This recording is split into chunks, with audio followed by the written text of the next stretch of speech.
Hey, good evening. Thank you, sir. Welcome to the evening service. Glad you're back with us. Got a lot to do, so we're going to get the move on. Hope you ladies had a good afternoon. Hopefully, none of you got food poisoned. if your if your man in your family cooked for you. Hopefully, if you're like me, the man in your family took you out to eat, so you would be safe, okay? But anyway, hope you had a good afternoon. So we're going to get started with prayer, and then we're going to do, whenever the service gets up there, we're going to sing some songs and sing through the hymn book. And then also we've got all this candy. And everybody, some of you guys, I could tell when you went out, you were like, I don't get anything on Mother's Day. I wanted a candy bar.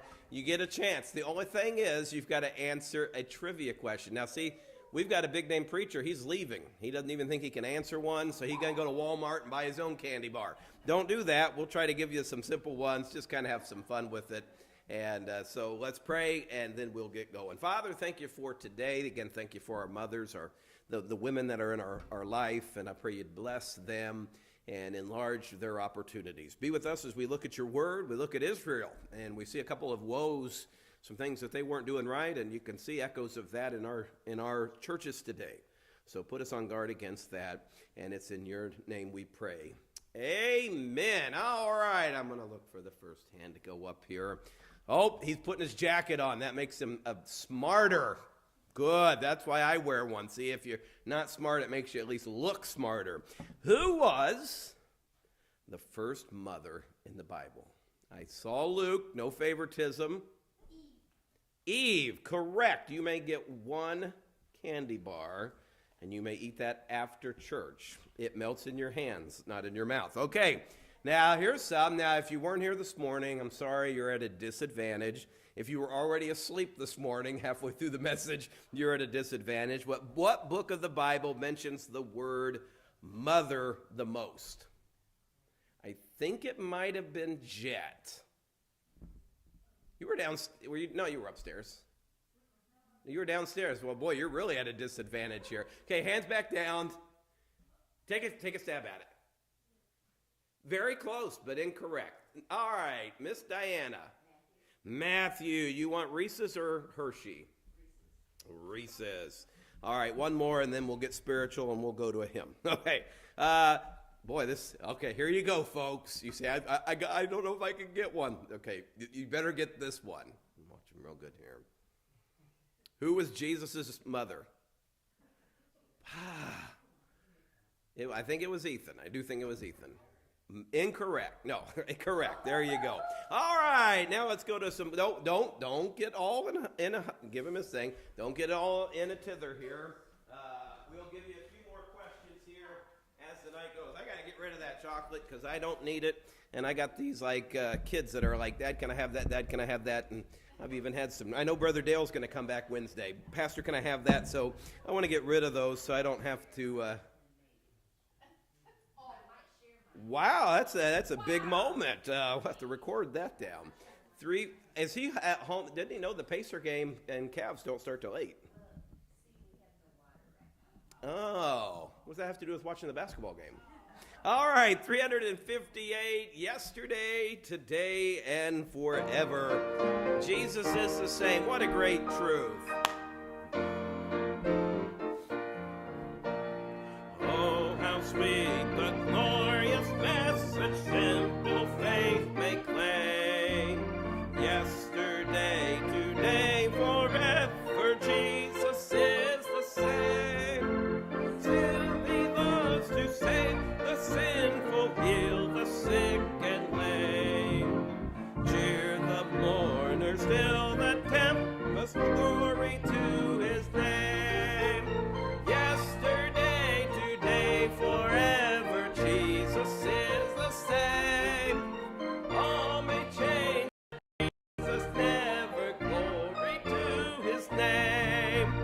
Glory to his name. Glory to his name. All may change, but Jesus never. Glory to his name. On the last, as of old, he walked Emmaus with them to abide. So through all life's ways he waketh ever near our side. Till we behold him hasten toward the day, but we'll still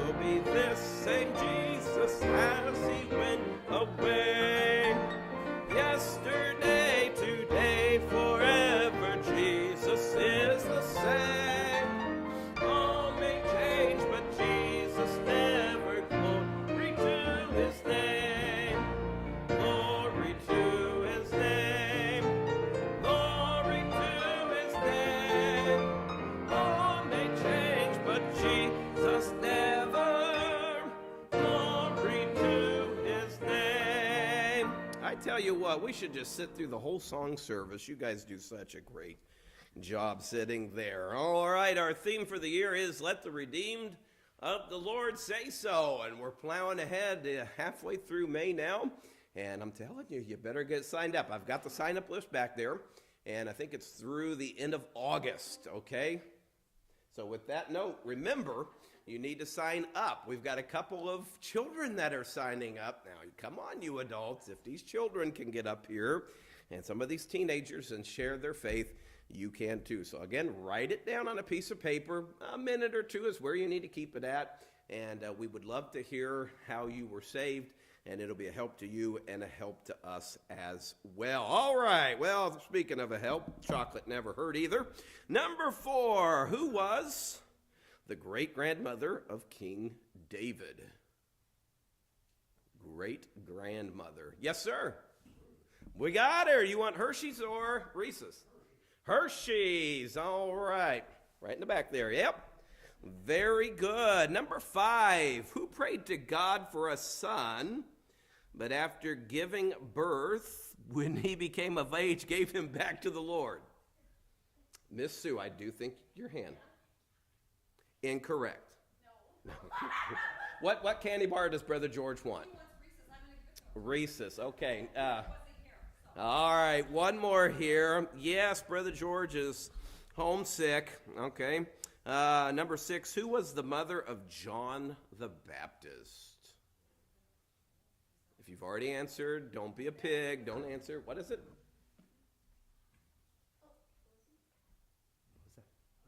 Elizabeth. Now, I did notice during the first song she left, so I think she went out and found the internet and looked them up. That is correct. Nobody else, please do that. Do you want Reese's or Hershey's? What was that? All right, Hershey's. Okay, very good. All right, thank you. Over here, squirrel. Okay, runs around like a little squirrel there. All right, 359. Good thing there was no car there. Yep, that's what would have happened if a car was there. 359, sit down. He was wounded for our transgressions. Oh, a different melody, huh? Different melody? Okay. Oh, where's Brother George? Wounded for our transgressions, he bore our sin in his body on the tree.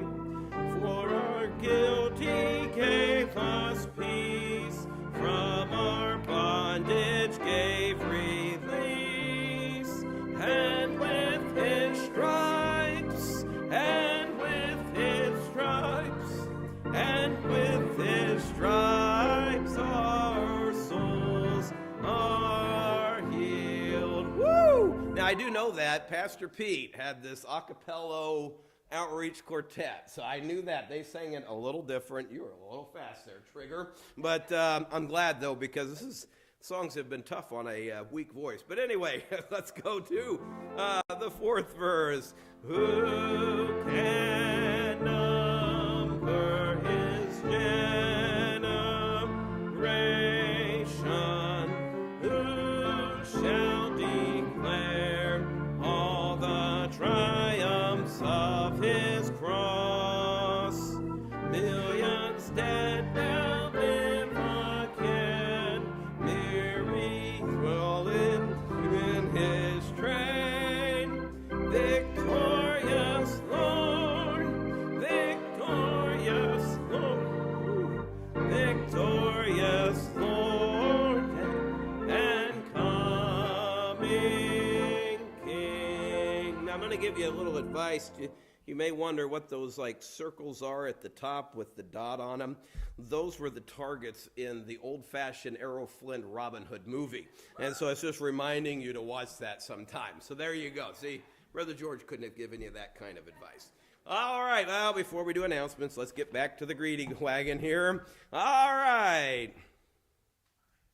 Okay, someone paying attention this morning. Excellent. What book of the Bible mentions the word mother the second most? Braden. Genesis. Rhesus or Hershey? Rhesus. Who was the mother of King Solomon? Miss Donna.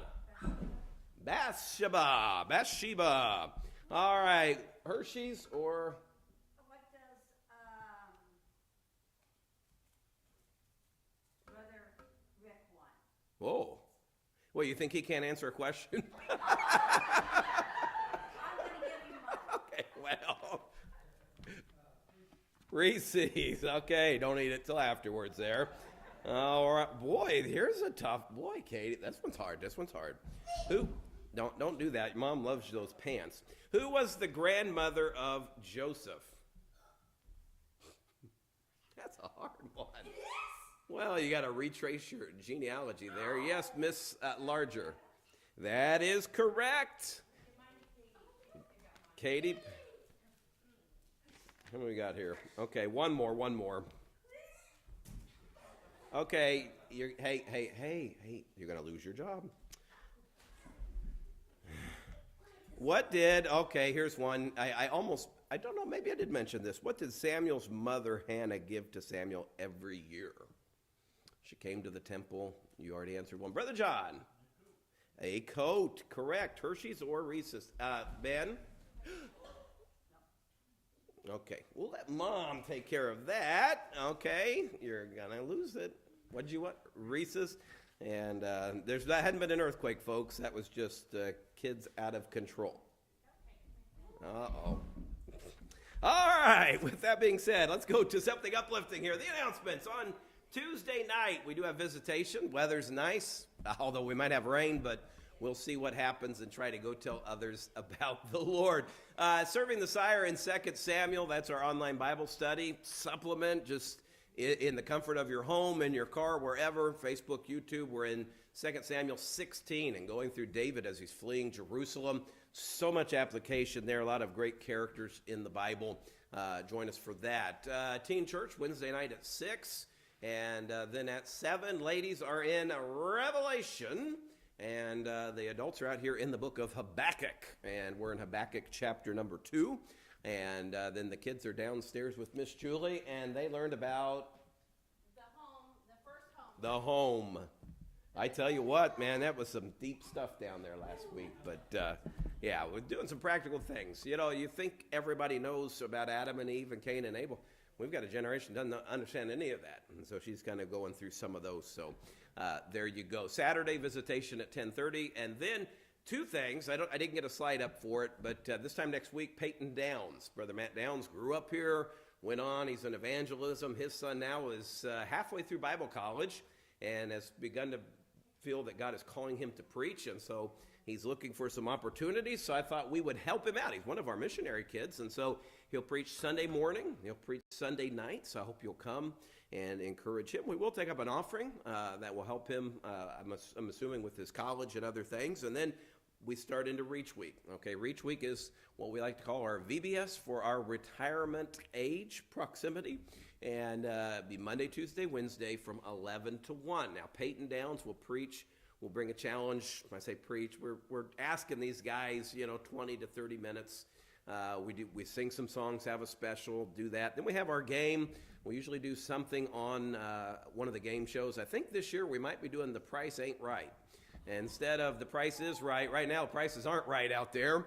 And so we may try to get you to guess what the price of certain items are. But we do something fun like that, and then we end there in the side classroom, and we have a meal each and every afternoon. And then that we're in there trying to be in there at noon to 12:15. So really, it says 1, but if you really had to get out the door, I think by 12:30ish, I think you could, okay? And you just fly through the meal and then go.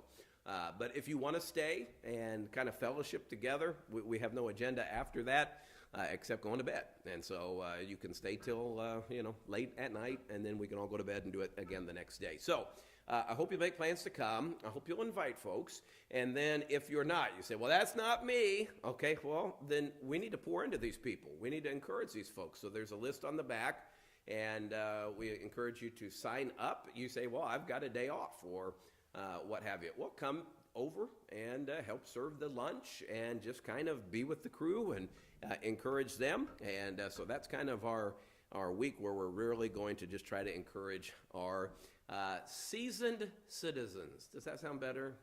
Retirement age individuals.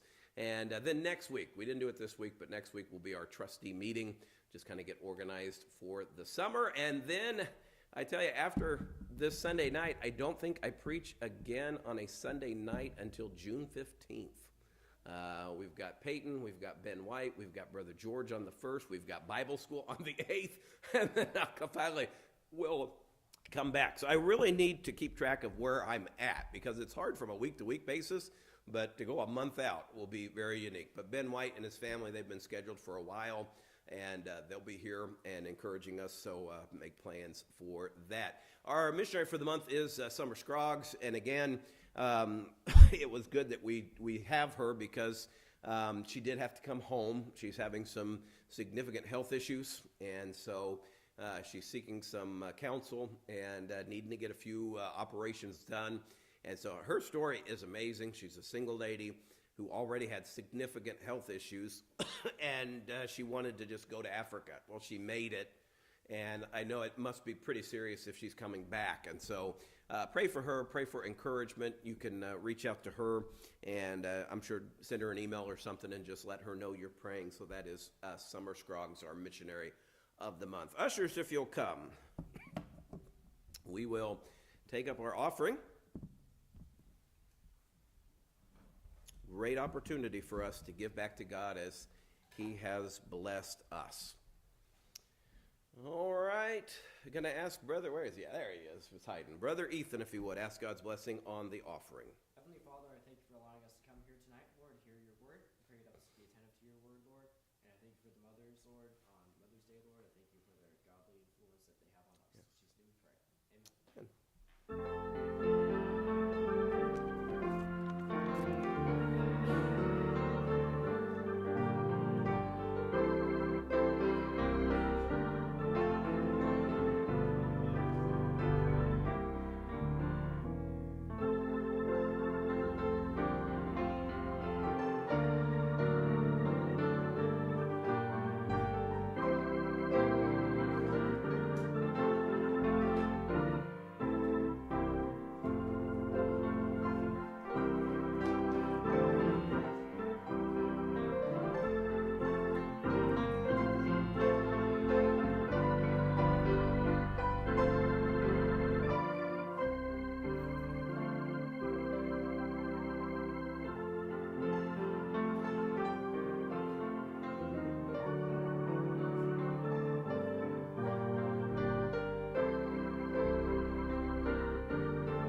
All right, let's go ahead and take a few more questions here. Number 11, a little bit more harder. How many children did Leah have?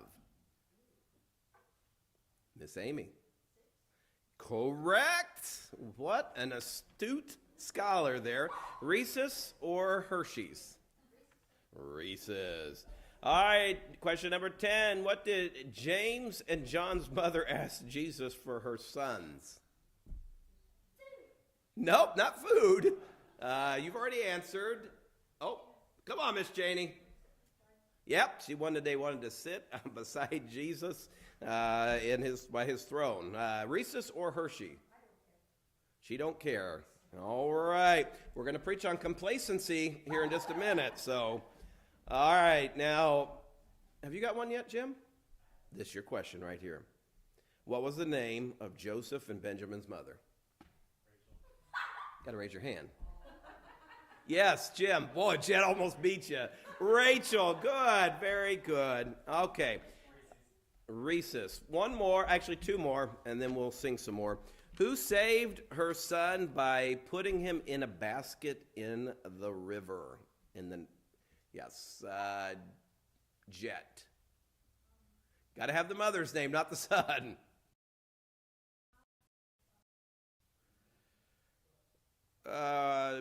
You're in the right book. Okay.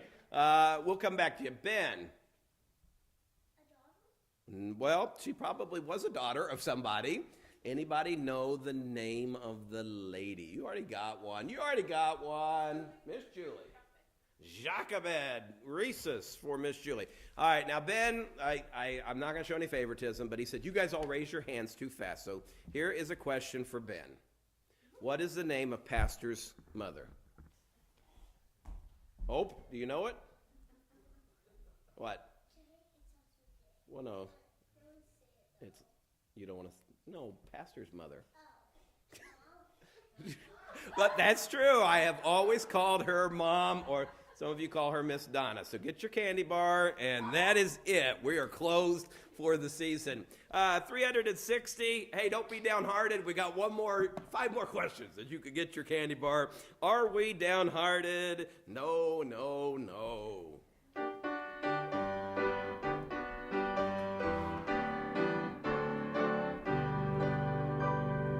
Are we downhearted? No, no, no. Are we downhearted? No, no, no. Troubles may come and troubles may go. We trust in Jesus, come will or woe. Are we downhearted? No, no, no. Now, I tell you, people always complain about preachers. We like stretch words and things like that. We have seen myriads, and then we just saw wheel or woe, but that's okay. That's okay. All right, here we go. Last questions. You may be downhearted after this, okay, if you do not get your question. What king had a seat made for his mother at his right hand of his throne? Probably would be they got a seat for her. I don't know if he made it. He was a pretty wise guy. Brother Mike. Solomon. Correct. Reese's or Hershey's? Reese. Which king, now you go from that king who pulled up a chair to took the chair away. Which king removed his mother from being queen in the Bible? That's a harder one, but that would be hard to do, wouldn't it? I think it was idolatry. And he removed her from being king. Starts with an A. Well, if you haven't got a candy bar yet, you can give it to somebody. Yeah, go get. Incorrect. All right. The next letter is an S. A-S.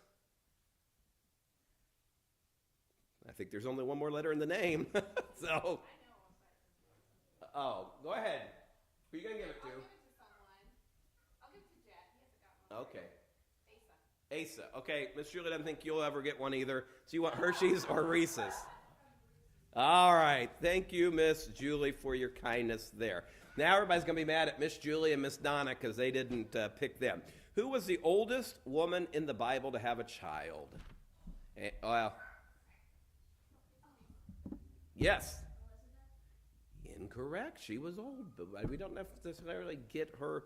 Who's the oldest woman in the Bible to have? Probably with a recorded age, I about imagine, but where's she at? Okay. She's noted. Yes, Miss Sue. Sarah, correct. What do you want? Hershey's. All right. What did Rachel ask of Leah's son to give her? Rachel came in from, and she asked for Leah's son to give her what she had found in the field. Boy, that's a hard one, Katie. I'm sorry. Becky?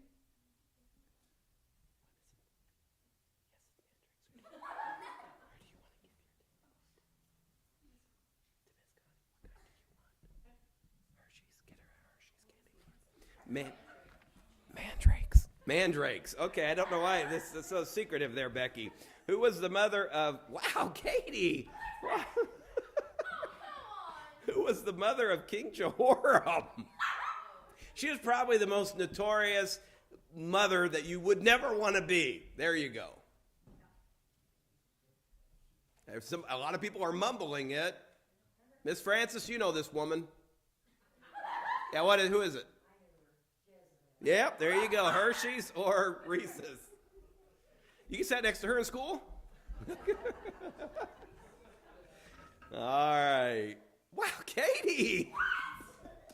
I don't know if I could have got I might have, but who had all of her grandsons murdered so she could take the throne. There's some pretty brutal stuff, yes. Now, how do you remember that? All right, who are we going to give it to? Allie. Okay. Now, in order to keep peace in the church and to keep these boys' attention, combine the boxes, put it on the back counter. Lucas. Okay, go together. If you did not get one, there you go on your way out, okay? If you did get one, be nice. And, he's going to make sure Miss Polly gets one. Miss Polly, you can go ahead and take yours. We're going to go door to door. All right, so here we go with our last hymn, 361. 361, kind of fun to have fun in the house of God, kind of to find out what you know about the Lord and about his word. 361, Heavenly Sunlight. In honor of Brother George, we will stand for this one song. Walking in sunlight, all of my journey, over the mountains, through the deep vale. Jesus has said, I'll never forsake thee, promise divine that never can fail. Heavenly sunlight, flooding my soul with glory divine. Hallelujah, I am rejoicing, singing his praises. Jesus is mine. On the last, in the bright sunlight, ever rejoicing, pressing my way to mansions above. Praises, gladly I'm walking in sunlight and love.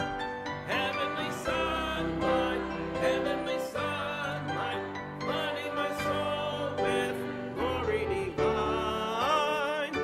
Hallelujah, I am rejoicing, singing his praises.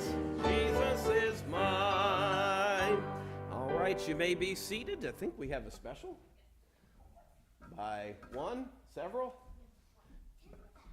Oh, okay. So they're going to come, and then we'll be in Isaiah chapter number 29.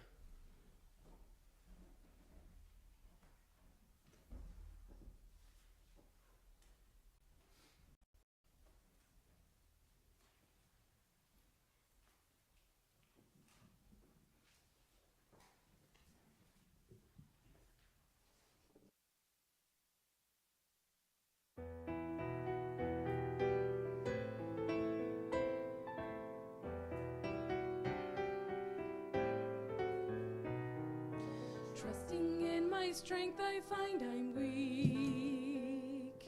Trusting in my riches, I find poverty. Trusting in myself, that all my confidence is very small. True strength I find in God and God alone. Trust in the Lord forever. He is my everlasting strength. We'll trust him all our days. He's worthy of our praise. Trust in Jehovah, for he is worthy of our praise. Trust in the Lord.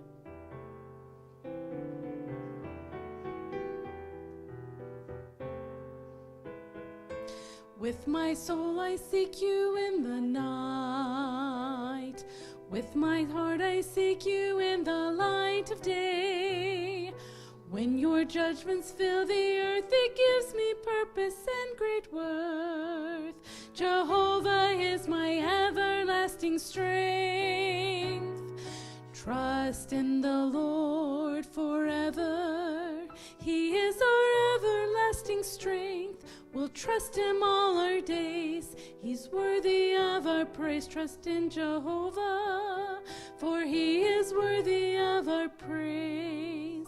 Trust in the Lord.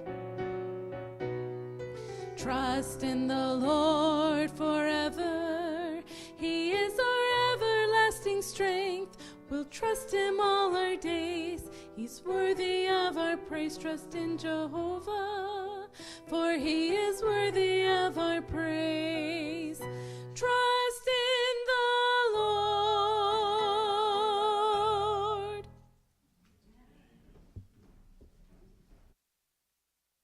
Thank you, ladies. We're in Isaiah 29. We are going through the book of Isaiah here on Sunday evenings, and when I start a book, actually when I read the Bible, I think about, Brother Dale was commenting on First Chronicles and how much fun that is, the first 8 chapters. See, when I read First Chronicles, I'm like, one of these days when I preach through First Chronicles, that's going to be very interesting to see how I'm going to do that. But I do believe in preaching through the Bible, and I try to keep it hopefully moving in a pace for you. And there were a lot of things I really look forward to getting into. I think especially about the first chapter has some amazing things in it. Chapter 7 has some of the, he shall be called Wonderful Counselor, the Mighty God.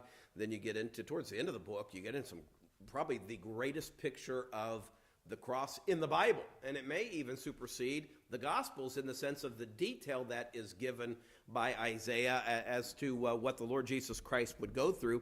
And that's fascinating to think that it was 700 years before it even happened. So we're going to get to that, but we're kind of in these historic prophecies, and God has kind of mentioned we went through all the different nations, and now he's kind of honed in on the nation of Israel, specifically the southern tribe, Judah, and he's going through a series of woes. Last time we were together, we talked about the woe of conceit, and woe is the idea of it's heartbreaking to God. It makes God it makes God sad. And when we allow pride in our heart, it breaks the heart of God.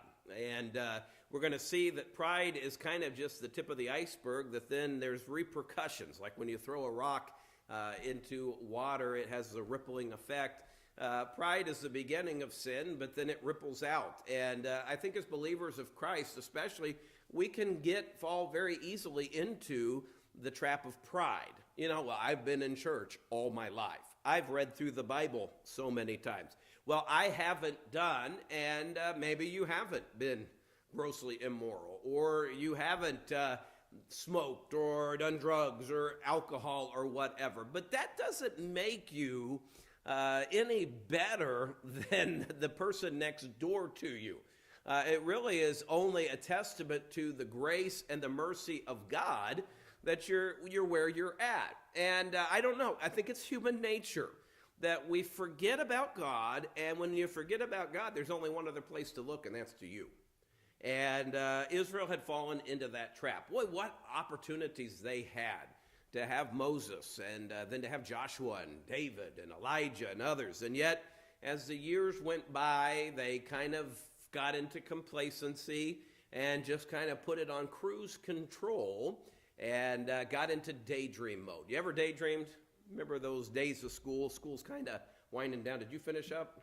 Izzy finished up Friday, and I think my kids finish up on Friday of this week, and then I think maybe the next week after South Vermilion. So these kids are starting to get towards the end, and they do a lot of reviewing things, but can you remember looking out the window, okay, or looking at the clock? We used to have them old-fashioned clocks where the second hand would go around, and I can remember watching that thinking, this thing only has to go around 50 times, and then I can get out of here.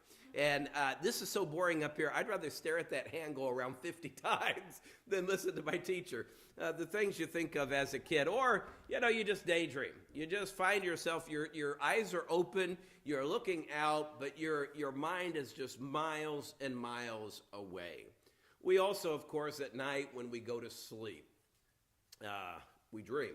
Now, I've been told that you dream every night, okay? It's just, you can't always remember your dreams. Some folks, Miss Donna says she's never, ever dreams, right?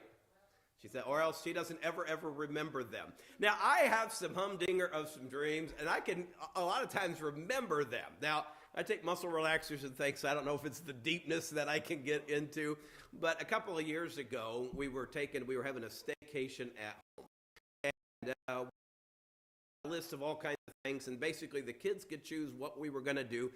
Dad was sick at the time, and so we wanted to kind of stay close in the area to help there, but you know, the kids enjoy just, hey, they could pick a restaurant to eat at, or they could pick a movie to watch, or the one that was most successful that bewildered me was we could put the dog in a car and go drive around in the country, and all the kids, wanted to do that. But that was good. But I think one of the girls wanted to watch one of the Lord of the Rings movies, and there was a scene where these big elephants come in and they ride underneath them and they're going to get stomped on. Well, I went to bed that night rather late, and I was dreaming that I was in that battle scene, and this elephant, I fell, and I was laying on the ground, and this elephant was going to step on me and smash me. And so at the last minute, it's an unbelievable move. I did this quick, somersault out of the way.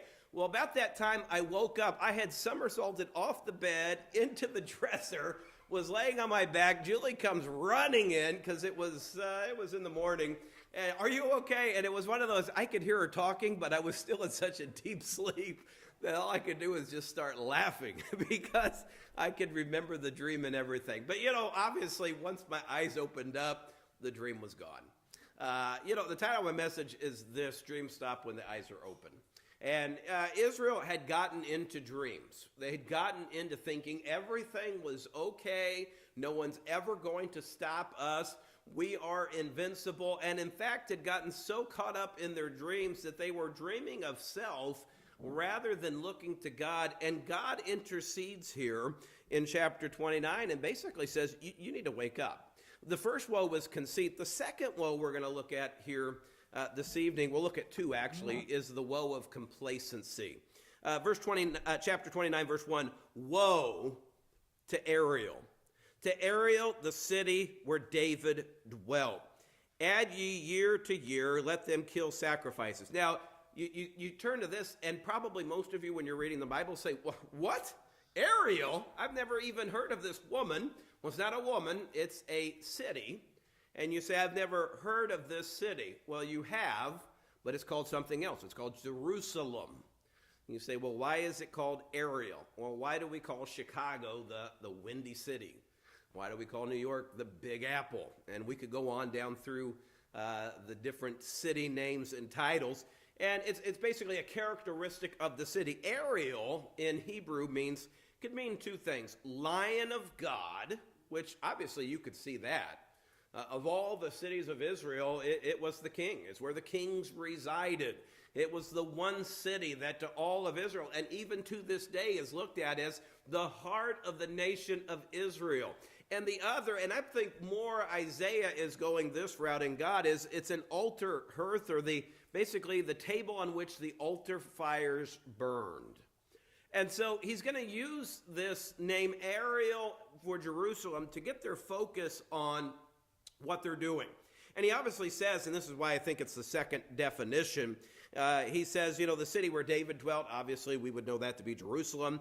And ye, year to year, let them kill sacrifices. Yeah, just every year you come. What do you do at Jerusalem? You come and you worship God. You bring your sacrifices. It should have been a time in the nation of Israel where they would come and they would worship God and they would love him and it would lift their spirits and they would draw closer to him. But they fell into complacency, where they just went through the motions. Well, it's that time of year. Let's get the cart loaded. Let's find some animal. Let's get them in there. Let's go to Jerusalem. Hopefully we can get there, get the sacrifice done, pay our dues, and then get back home and get back to life. Kind of like sometimes what we do at church. Oh, it's Sunday. Boy, I hope the preacher preaches fast. Can't wait to get home. Oh, yeah, I'm supposed to put something on the offering plate. Do I got any cash on me here? Okay, yeah, there's that sign-up list in the back. I wonder what's the cheapest thing I can bring. What's going to be the easiest thing that I can do? And what we're guilty of doing is just going through the motions. Oh, Monday morning, Bible reading. Oh, boy, I hope it's not that chapter, 29. Oh, good. It's this chapter right here. 13 verses. All I got to do is read this real quick, and I'll be done. And you read through your chapter, and all done, on with the day. And you're basically not helping yourself at all. You're just going through motions. And just like a child that daydreams in the school, eventually there's going to come a test. And you're not going to know the answers because your mind was not on what really it should have been thinking about. This is Israel's problem here. They had become complacent. They felt just because they brought the animal in, just because they offered the sacrifice, everything would be okay. He says, verse 2, yet I will distress Ariel, and there shall be heaviness and sorrow, and it shall be unto me as Ariel. He says, I'm going to bring great distress to you. Now, he's not going to destroy them, but he said distress, heaviness, sorrow is going to come. How is this going to come? Verse 3, I will camp against thee round about. Will lay siege against thee with a mount. I will raise forts against thee. Obviously, God is not going to camp outside of Jerusalem. What he's going to do is he's going to bring up another nation. We're kind of going through this in Habakkuk. A lot of the question that bothered Habakkuk is the same question that bothers us today. Why do you let good people do wrong, and why do you let wrong people prevail, seemingly? And this is where God says, what I'm going to do is I'm going to chasten you with an outside nation. We believe this would be the Assyrians, how they're going to come, and they're going to surround Israel. And he goes on, and he says in verse 4, and thou shalt be brought down, and shalt speak out of the ground. Thy speech shall be low out of the dust, and thy voice shall be as of one that hath a familiar spirit out of the ground, and thy speech shall whisper out of the dust. Okay, so they're going to be brought down to the dust. That's the idea of you're going to be humbled greatly. High and lofty Jerusalem, nobody can stop us. They're surrounded, and you read Sennacherib, and he sends the note, and basically you're doomed, and you need to surrender. And they what do? Well, finally they get with it, and they cry out to God. But the idea here is that, you're going to wait until the very last minute. You're going to almost be as if you're about dead, and then you're going to be so fearful and so afraid that you're going to be moving your lips but not saying anything. And you read the history in the Bible, that's exactly what happened to Israel. You read on, boy, the mercies of God. He says, and moreover, the multitude of thy strangers shall be like small dust, and the multitude of the terrible ones shall be as a shaft that passeth away. Yea, it shall be an instant suddenly. He says, they're going to be there, and all of a sudden, they're going to be gone. How's this going to happen? Well, read on. He's going to answer that. Thou shalt be visited